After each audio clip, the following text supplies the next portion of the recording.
kekristenan itu tidak gampang. Iman kekristenan itu tidak mudah. Makanya saya selalu bilang, syarat menjadi orang Kristen cerdas. Itu yang paling penting. Jadi harus banyak belajar tentang firman Tuhan. Karena apa? Ketika kita ditanya, kita mampu menjawab. Itu yang paling penting. Ketika kita ditanya, kita tidak mampu menjawab, banyak yang balik lagi.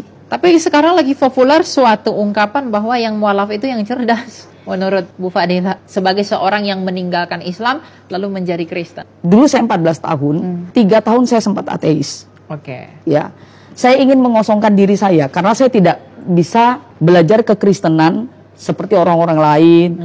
Saya masuk gereja waktu itu, saya diusir, dibilang penyusup, mau ngebom gereja, macam-macam kan.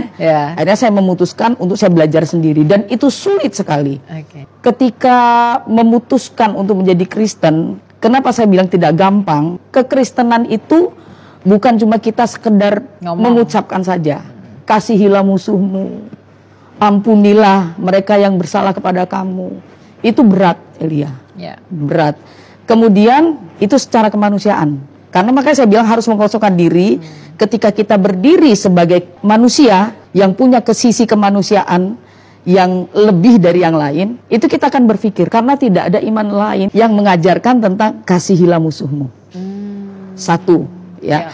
Kasihilah musuhmu itu ya. Betul. Yang paling membuat kita wah terkagum-kagum nih dengan Yesus Kristus gitu. Betul.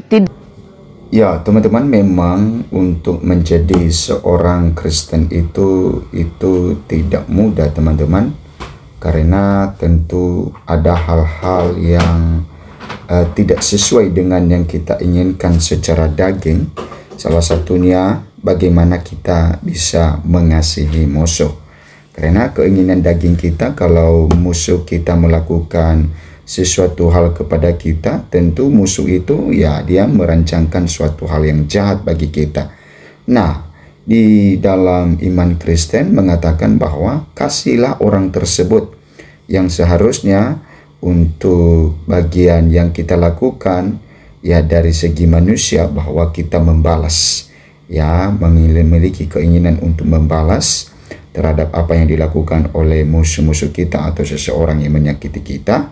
Tetapi di dalam iman Kristen mengatakan bahwa ya jangan membalas, karena membalas itu bagian Tuhan, bagian Allah. Tetapi yang kita lakukan adalah bagaimana kita mengasihi musuh.